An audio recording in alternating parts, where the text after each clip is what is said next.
देखो यार, अगर तुम लोग एईडब्ल्यू के हार्डकोर फैन हो तो ये वीडियो तुम्हारे लिए होने वाली है, क्योंकि गाइज एईडब्ल्यू के टेक्सास में स्टेडियम शो को लेकर टोनी खान का बहुत बड़ा स्टेटमेंट आ चुका है। एईडब्ल्यू में बेथ फिनिक्स के पॉसिबल डेब्यू को लेकर एईडब्ल्यू के रेसलर्स का काफी बड़ा स्टेटमेंट आ चुका है। डब्ल्यूडब्ल्यूई में गोलिया के डेब्यू को लेकर बैक स्टेज से काफी बड़ी अपडेट आ रही है। तो गाइज वहीं एमजीएफ के CMLL में डेब्यू कंफर्म होने के बाद अब एमजीएफ यूके की एक बड़ी इंडी कंपनी पर डेब्यू करने वाले गए। तो गाइस चलिए बिना किसी देरी के शुरू करते हैं इस वीडियो को। और गाइस सबसे पहले बात करेंगे एईडब्ल्यू के कल हुए बैटल ऑफ द बेल्ट की। वेल गाइस वैसे तो संडे को हम हमेशा एलीट मनिया के ऊपर एईडब्ल्यू के कोलिजन शो का रिव्यू करते थे, बट गाइस क्योंकि कल यहाँ पर मेरे बिजी ट्रैवल शेड्यूल की वजह से मैंने एईडब्ल्यू के कोलिजन और बैटल ऑफ द बेल्ट का रिव्यू नहीं किया। तो गाइस इसीलिए मैं आज आपको ये बताना चाहूंगा कि कल यहाँ पर एईडब्ल्यू के 3 आवर शो के ऊपर एईडब्ल्यू 2 घंटे का कोलिजन और battle of the belt show broadcast करती गए,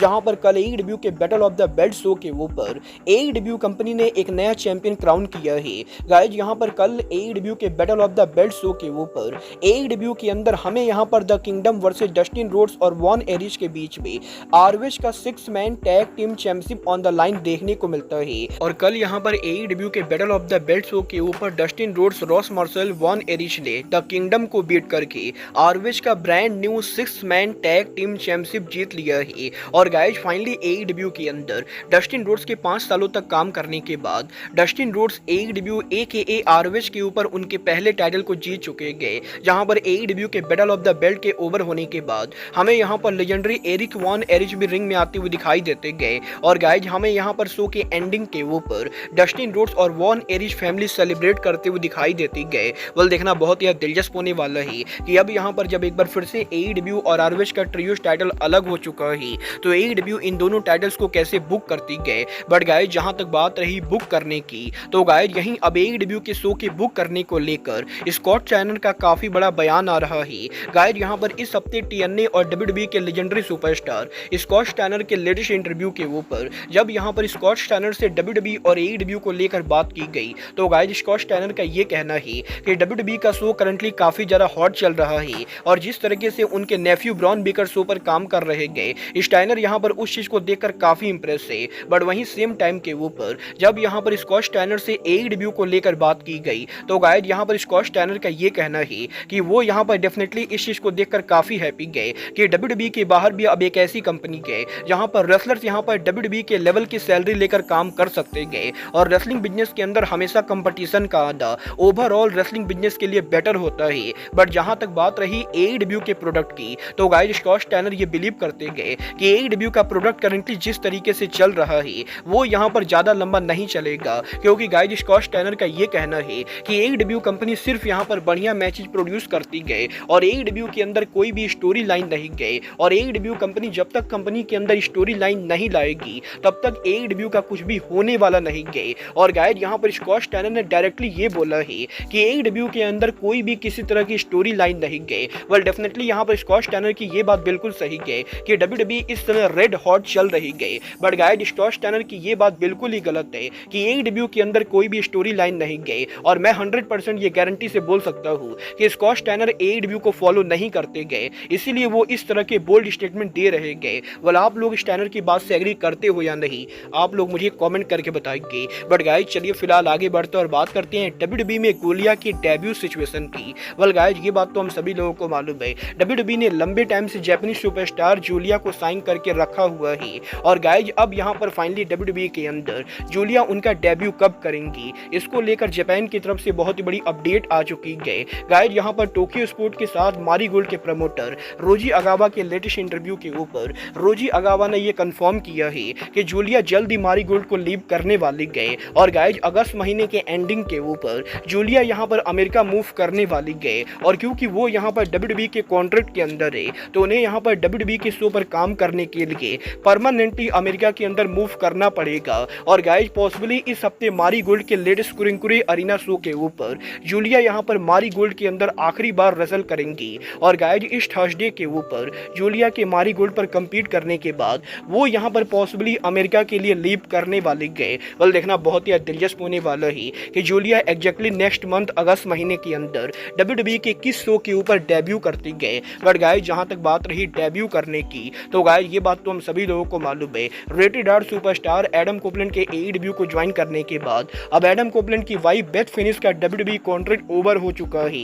और ऑलरेडी सोशल मीडिया के ऊपर बेथ फिनिक्स के एईडब्ल्यू में डेब्यू को लेकर फैंस की हैवी डिमांड आ रही है। बट गाइस अब यहां पर एईडब्ल्यू के फैंस के अलावा एईडब्ल्यू के रेसलर्स भी बेथ फिनिक्स को एईडब्ल्यू में लाने को लेकर बातें कर रहे हैं। गाइस यहां पर बेथ फिनिक्स के डब्ल्यूडब्ल्यूई कॉन्ट्रैक्ट के ओवर होने के बाद जब भी सबसे सोशल मीडिया के ऊपर फाइटफुल के द्वारा ये पूछा जाता है कि क्या यहां पर कोई बेथ फिनिक्स को एईडब्ल्यू में देखना चाहता है, तो AEW superstar Britt Baker social media पर ट्वीट करके बोलती गए कि वो यहां पर एईडब्ल्यू के अंदर बेथ फिनिक्स को देखना चाहती गए। और यहीं ब्रिट बेकर के बाद एईडब्ल्यू सुपरस्टार मर्सिडीज मून के द्वारा भी सोशल मीडिया पर बेथ फिनिक्स के एईडब्ल्यू में आने को लेकर बातें की जाती गए। और एईडब्ल्यू के इन दो बड़े रेसलर्स के ऐसा बोलने के बाद अब फाइटफुल ने भी ये कंफर्म किया है कि ऑलरेडी एईडब्ल्यू के लॉकर रूम के अंदर बेथ फिनिक्स के पॉसिबल अराइवल को लेकर बातें चल रही गए। और गाइस जब से एडम कोपलैंड ने एईडब्ल्यू को ज्वाइन किया था तब से ही एईडब्ल्यू के वुमेन डिवीजन में काफी सारे रेसलर बेथ फिनिक्स को एईडब्ल्यू के अंदर देखना चाहते थे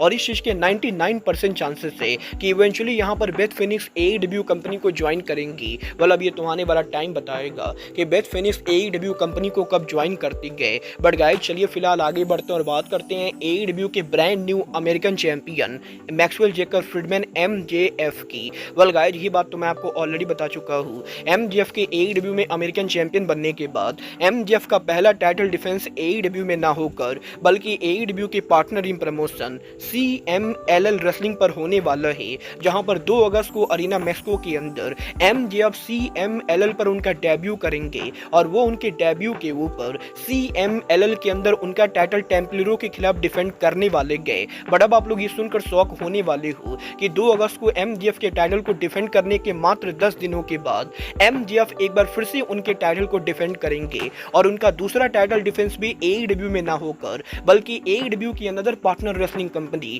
यूके की biggest independent wrestling company revolution pro wrestling के ऊपर होने वाला है। और गाइस एमजेएफ ने ये खुद अनाउंस किया है कि 11 अगस्त को रेवोल्यूशन प्रो रेसलिंग के शो के ऊपर एमजेएफ यहां पर आरपीडब्ल्यू के ऊपर डेब्यू करेंगे और वो यहां पर रेप प्रो के डेब्यू मैच के ऊपर एईडब्ल्यू के अमेरिकन टाइटल को डिफेंड करने वाले गए, जहां पर वो रेप प्रो रेसलिंग के फॉर्मर वर्ल्ड चैंपियन माइकल ओकू को फेस करेंगे। और गाइस यहां पर माइकल ओकू और विल ऑस्प्रे के बीच में लंबे हिस्ट्री की वजह से एमजेएफ यहां पर आरपीडब्ल्यू में उनके डेब्यू मैच के अंदर विल ऑस्प्रे के फॉर्मर राइवल माइकल ओकू के खिलाफ उनके अमेरिकन टाइटल को डिफेंड करने वाले गए। वेल देखना बहुत ही दिलचस्प होने वाला है कि एमजेएफ का रेप प्रो और सीएमएल में अपकमिंग डेब्यू टाइटल मैच कैसा होता है। वेल आपको क्या लगता है एमजेएफ का इंटरनेशनल कंपनीज पर टाइटल को डिफेंड करना एईडब्ल्यू कंपनी का सही डिसीजन है या नहीं, आप लोग मुझे कमेंट करके बताएंगे। बट गाइस चलिए फिलहाल आगे बढ़ते और बात करते हैं एईडब्ल्यू के प्रेसिडेंट टोनी खान की। वेल गाइस आरओएच के डेथ बिफोर डिसऑनर पे पर व्यू के मीडिया कॉल के ऊपर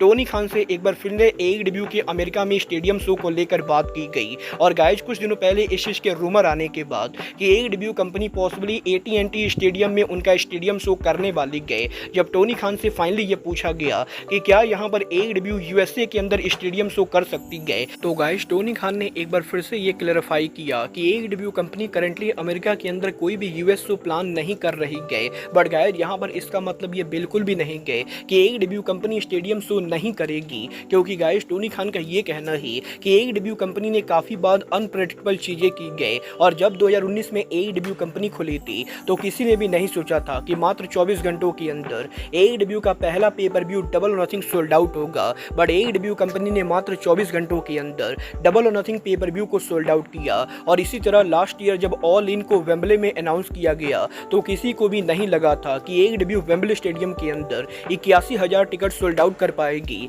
बट एईडब्ल्यू कंपनी ने वेम्बले के अंदर भी टिकट सोल्ड आउट किए और इसीलिए एईडब्ल्यू कंपनी हमेशा ऐसी चीजें कर जाती है जो लोगों को एक्सपेक्टेड नहीं होता ही, और इसीलिए एईडब्ल्यू का यूएसए में स्टेडियम शो रन करना ये यहाँ पर टोनी खान की कंपनी के लिए कोई बड़ी बात नहीं गई। और गाइस टोनी खान का ये कहना है कि जब यहाँ पर राइट टाइम आएगा टोनी खान डेफिनेटली यूएसए के अंदर स्टेडियम शो रन करेंगे। और गाइस डेफिनेटली यूएसए में कई सारे स्टेडियम है जिनके साथ टोनी खान की काफी बढ़िया कनेक्शन है और टोनी खान डेफिनेटली फ्यूचर के अंदर यूएसए में स्टेडियम शो होल्ड करने वाले गए। बल देखना बहुत ही दिलचस्प होने वाला है कि टोनी खान क्या एक बार फिर से फैंस को गलत प्रूफ करते गए और क्या यहाँ पर एईडब्ल्यू के पहले पेपर व्यू डबल और नथिंग और ऑल इन के ऊपर 88,000 टिकट सोल्ड आउट करने के बाद AEW कंपनी एक बार फिर से USA के अंदर स्टेडियम शो को सोल्ड आउट करके एक नया रिकॉर्ड बनाती है या नहीं। बट गाइस फिलहाल के लिए आज के इस वीडियो में बस इतना ही। मैं मिलता हूँ आपसे अपने अगले वीडियो में। बट गाइस तब तक के लिए goodbye, good night and bang.